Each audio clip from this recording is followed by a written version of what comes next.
మీరు కాంట్రసెప్షన్ కోసం hormonal pills లేదా 21 డే పిల్స్ స్టార్ట్ చేద్దాం అనుకుంటున్నారా? అయితే వెంటనే ఈ రీల్ సేవ్ చేసుకోండి. ఈ 21 డే పిల్స్ అనేవి మీ పీరియడ్ వచ్చిన ఫస్ట్ డే స్టార్ట్ చేయాలి or maximum within the first 5 days start చేయాలి and every day at the same time తీసుకోవాలి. Consistency is the most important thing అండి. సపోజ్ మీరు ఈ రోజు నైట్ వేసుకోవాల్సిన టాబ్లెట్ మర్చిపోయారనుకోండి, రేపు మార్నింగ్ మీకు గుర్తు రాగానే ఇమీడియట్లీ ఒక టాబ్లెట్ వేసుకోండి అండ్ రేపు నైట్ వేసుకోవాల్సిన టాబ్లెట్ కంటిన్యూ చేయండి. ఒకవేళ మీరు 2 లేదా అంతకన్నా ఎక్కువ పిల్స్ మర్చిపోయారంటే ఇమీడియట్లీ గుర్తు రాగానే ఒక టాబ్లెట్ వేసుకోండి అండ్ ఆ రోజు నైట్ వేసుకోవాల్సింది కంటిన్యూ చేయండి.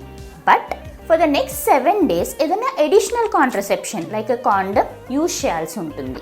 ఒకవేళ ఇలా ఇర్రెగ్యులర్గా వేసుకోవడం వల్ల మీరేమైనా మధ్యలో స్పాటింగ్ నోటీస్ చేస్తే సైకిల్ మధ్యలో ఈ టాబ్లెట్స్ని ఆపేయద్దు. Finish the course so that మీ పీరియడ్ రెగ్యులారిటీ అనేది మెయింటైన్ అవుతుంది. ఒకవేళ మీకు ఏమన్నా సివియర్గా వామిటింగ్స్ ఉన్నా, డయేరియా ఉన్నా, కొన్ని రకాల యాంటీబయాటిక్స్ వాడుతున్నా లేదా ఫిట్స్ రాకుండా కొన్ని మెడికేషన్స్ వాడుతూ ఉంటే ఈ ఓరల్ కాంట్రసెప్టివ్స్ అనేది అబ్జార్బ్ అవ్వవు. అంటే మీరు పిల్స్ రెగ్యులర్గా వాడినా కూడా అవి ఫెయిల్ అయ్యి మీకు ప్రెగ్నెన్సీ వచ్చే అవకాశం ఉంటుంది. సో ఈ కండిషన్స్లో మళ్ళీ ఒకసారి మీ డాక్టర్ని కన్సల్ట్ అవ్వండి. Hope this helps. Thank you.